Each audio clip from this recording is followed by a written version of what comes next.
प्यारे बच्चों, नमस्कार। हिंदी की ऑनलाइन कक्षा में आपका स्वागत है। आज हम भारत की खोज पाठ 5 नई समस्याएं भाग 1 पढ़ेंगे बच्चों। तो आइए। नई समस्याएं अरब और मंगोल।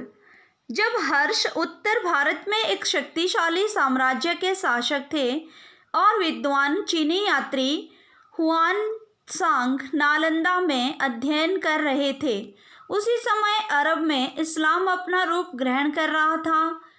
भारत के मध्य भाग तक पहुंचने में इसे लगभग 600 वर्ष लग गए और जब उसने राजनीतिक विजय के साथ भारत में प्रवेश किया तब वह बहुत बदल चुका था और उसके नेता दूसरे लोग थे।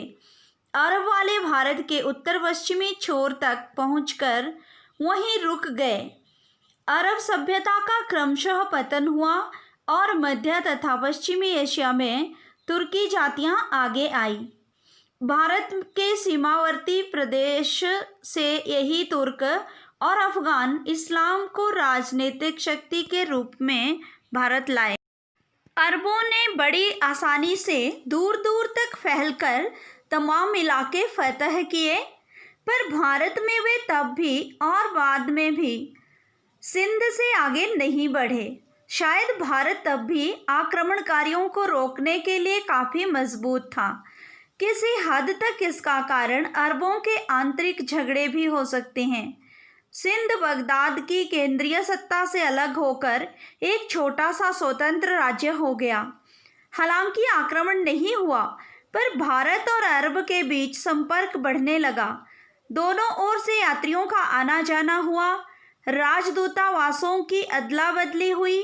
भारतीय पुस्तकें विशेषकर गणित और खगोल शास्त्र पर बगदाद पहुंची और वहां अरबी में उनके अनुवाद हुए। बहुत से भारतीय चिकित्सक बगदाद गए। यहाँ व्यापार और सांस्कृतिक संबंध उत्तर भारत तक सीमित नहीं थे। भारत के दक्षिणी राज्यों ने भी उसमें हिस्सा लिया, विशेषकर राष्ट्रकूटों ने, जो भारत के पश्चिमी तट से व्यापार किया करते थे। इस लगातार संपर्क के कारण भारतीयों को अनिवार्य रूप से इस नए धर्म इस्लाम की जानकारी हो गई। इस नए धर्म को फैलाने के लिए प्रचारक भी आए और उनका स्वागत हुआ। मस्जिदें बनी। न शासन ने इसका विरोध किया, न जनता ने। न कोई धार्मिक झगड़े हुए। सब धर्मों का आदर और पूजा के सभी तरीकों के प्रति सहनशीलता का व्यवहार करना भारत की प्राचीन परंपरा थी। अतः राजनीतिक ताकत के रूप में आने से कई शताब्दी पहले इस्लाम भारत में एक धर्म के रूप में आ गया था। अब महमूद गजनवी और अफगान। लगभग 300 वर्ष तक भारत पर कोई आक्रमण नहीं हुआ। 1000 ईस्वी के आसपास अफगानिस्तान के सुल्तान महमूद गजनवी ने भारत पर आक्रमण करने आरंभ किए। महमूद गजनवी तुर्क था, जिसने मध्य एशिया में अपनी ताकत बढ़ा ली थी। उसने बड़ी निर्ममता से कई आक्रमण किए, जिनमें बहुत खून खराबा हुआ।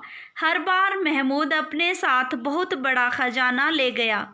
हिंदू धूलकणों की तरह चारों तरफ बिखर गए और उनको याद भर लोगों के मुंह में पुराने किस्से की तरह बाकी रह गई। जो तितर बितर होकर बचे रहे, उनके मन में सभी मुसलमानों के प्रति गहरी नफरत पैदा हो गई।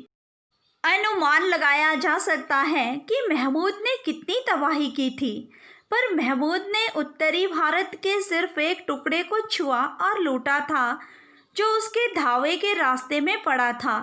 पूरा मध्य पूर्वी और दक्षिणी भारत उससे पूरी तरह बच गया था। महमूद ने पंजाब और सिंधु को अपने राज्य में मिला लिया। वह हर धावे के बाद गजनी लौट जाता था। वहाँ कश्मीर पर विजय नहीं पा सका। यह पहाड़ी देश उसे रोकने और मार भगाने में सफल हो गया। काठियावाड़ में सोमनाथ से लौटते हुए राजस्थान के रेगिस्तानी इलाकों में भी उसे भारी हार खानी पड़ी। इस आखिरी धावे के बाद वह फिर नहीं लौटा। महमूद की मृत्यु 1030 ईस्वी में हुई। उसकी मृत्यु के बाद 160 वर्षों से अधिक समय तक न तो भारत पर कोई आक्रमण हुआ और न ही पंजाब के आगे तुर्की शासन का विस्तार हुआ। इसके बाद शहाबुद्दीन गौरी नाम के एक अफगान ने गजनी पर कब्जा कर लिया और गजनबी साम्राज्य का अंत हो गया। उसने पहले लाहौर पर धावा किया और फिर दिल्ली पर। दिल्ली के राजा पृथ्वीराज चौहान ने उसे पूरी तरह पराजित कर दिया। शहाबुद्दीन अफगानिस्तान लौट गया और अगले साल एक और फौज लेकर लौटा। इस बार उसकी जीत हुई और 1192 ईस्वी में वह दिल्ली के तख्त पर बैठा। दिल्ली फतह करने का मतलब यह नहीं था कि वाकई भी फतेह हो गया। दक्षिण में चोल शासक अभी तक बहुत शक्तिशाली थे और उनके अलावा दूसरे स्वतंत्र राज्य भी थे। अफगानों को दक्षिण भारत के बड़े हिस्से तक अपने शासन का विस्तार करने में 1.5 शताब्दी और लगी, लेकिन इस नई व्यवस्था में दिल्ली का स्थान महत्वपूर्ण भी था और प्रतीकात्मक भी। भारत पर महमूद गजनवी के आक्रमण का परिणाम यह हुआ कि कुछ समय के लिए पंजाब बाकी भारत से अलग हो गया। 12वीं शताब्दी के अंत में आने वाले अफगानों की बात कुछ और थी। वे हिंद आर्य जाति के लोग थे और भारत की जनता से उनका निकट का संबंध था। लंबे समय तक अफगानिस्तान भारत का हिस्सा होकर रहा है और ऐसा होना उसकी नियति थी। 14वीं शताब्दी के अंत में तुर्क मंगोल तैमूर ने उत्तर की ओर से आकर दिल्ली की सल्तनत को ध्वस्त कर दिया। वह कुछ ही महीने भारत में रहा। वह दिल्ली आया और लौट गया, पर जिस रास्ते से वह आया उसी को उसने वीरान कर दिया। जिन लोगों को उसने कत्ल किया था उन्हीं की खोपड़ियों के मीनारों से वह रास्ते को सजाता चला गया। दिल्ली खुद मुर्दों का शहर बन गई। सौभाग्य से वह बहुत आगे नहीं बढ़ा और पंजाब के कुछ हिस्सों और दिल्ली को ही यह भयानक विपत्ति झेलनी पड़ी। दिल्ली को मौत की नींद से उठने में कई वर्ष लगे। जागने पर वह इस विशाल साम्राज्य की राजधानी नहीं रह गई थी। तैमूर के हमले ने साम्राज्य को तोड़ दिया था और उसके खंडहरों पर दक्षिण में कई राज्य उठ खड़े हुए थे। इससे बहुत पहले 14वीं शताब्दी के आरंभ में 2 बड़े राज्य कायम हुए थे।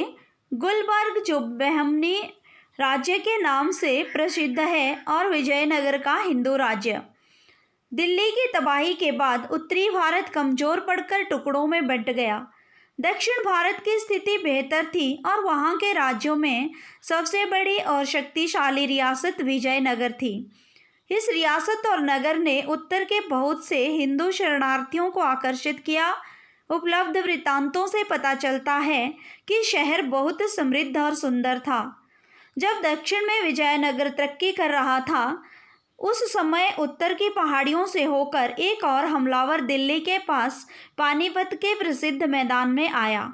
उसने 1526 ईस्वी में दिल्ली के सिंहासन को जीत लिया। मध्य एशिया के तैमूर वंश का यह तुर्क मंगोल बाबर था। भारत में मुगल साम्राज्य की नींव उसी ने डाली। अब है समन्वय और मिली जुली संस्कृति का विकास। कबीर, गुरु नानक और अमीर खुसरो। भारत पर मुस्लिम आक्रमण की या भारत में मुस्लिम युग की बात करना गलत और भ्रामक है। इस्लाम ने भारत पर आक्रमण नहीं किया, वह भारत में कुछ सदियों के बाद आया। आक्रमण तुर्कों ने किया था, अफगानों ने किया था और उसके बाद तुर्क मंगोल या मुगल आक्रमण हुआ। इनमें से बाद के 2 आक्रमण महत्वपूर्ण थे। अफगानों को हम भारत का सीमावर्ती समुदाय कह सकते हैं, जो भारत के लिए पूरी तरह अजनबी भी नहीं माने जा सकते। उनके राजनीतिक शासन के काल को हिंद अफगान युग कहना चाहिए। मुगल भारत के लिए बाहर के और अजनबी लोग थे, फिर भी वे भारतीय ढांचे में बड़ी तेजी से समा गए और उन्होंने हिंद मुगल युग की शुरुआत की। अफगान शासक और जो लोग उनके साथ आए थे वे भी भारत में समा गए। उनके परिवारों का पूरी तरह भारतीयकरण हो गया। भारत को वे अपना घर और बाकी सारी दुनिया को विदेश मानने लगे। राजनीतिक झगड़ों के बावजूद उन्हें सामान्यतः इसी रूप में स्वीकार कर लिया गया और राजपूत राजाओं में से भी बहुतों ने उन्हें अपना अधिराज मान लिया। पर कुछ ऐसे राजपूत सरदार थे जिन्होंने उनकी अधीनता अस्वीकार कर दी और भयंकर झगड़े हुए। दिल्ली के प्रसिद्ध सुल्तान फिरोज शाह की मां हिंदू थी। यही स्थिति गयासुद्दीन तुगलक की थी। अफगानी, तुर्की और हिंदू सामंतों के बीच विवाह होते तो थे पर आमतौर पर नहीं। दक्षिण में गुलबर्ग के मुस्लिम शासक ने विजयनगर की हिंदू राजकुमारी से बहुत धूमधाम से विवाह किया था।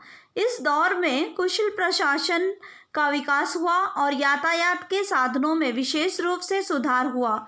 मुख्यतः सैनिक कारणों से सरकार अब और अधिक केंद्रीकृत हो गई, गोकि उसने इस बात का ध्यान रखा कि स्थानीय रीति रिवाजों में हस्तक्षेप न करे।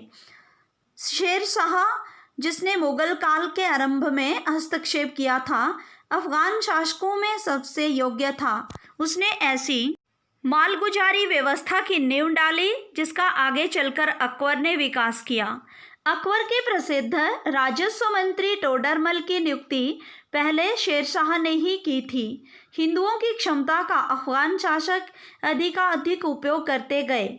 भारत और हिंदू धर्म पर अफगानों की विजय का दोहरा असर पड़ा। तत्काल प्रभाव यह पड़ा कि लोग अफगान शासन में पड़ने वाले क्षेत्रों से दूर भागकर दक्षिण की ओर चले गए। जो बचे रहे उन्होंने विदेशी तौर तरीकों और प्रभावों से अपने को बचाने के लिए वर्ण व्यवस्था को और कठोर बना दिया। दूसरी ओर विचारों और जीवन दोनों में इस विदेशी ढंग की ओर धीरे धीरे लोगों का रुझान पैदा होने लगा। परिणामतः समन्वय अपने आप रूप लेने लगा। वास्तुकला की नई शैलियाँ उपजी, खाना पहनना बदल गया और जीवन अनेक रूपों में प्रभावित हुआ। यह समन्वय संगीत में विशेष रूप से दिखाई पड़ा। भारत की प्राचीन शास्त्रीय पद्धति का अनुसरण करते हुए उसने कई दिशाओं में विकास किया। तो बच्चों, ये था नई समस्याएं भाग 1। अब गृह कार्य आपने पूरी वीडियो को कम से कम 2 बार देखना है और समझना है, ठीक है। इसी के साथ धन्यवाद।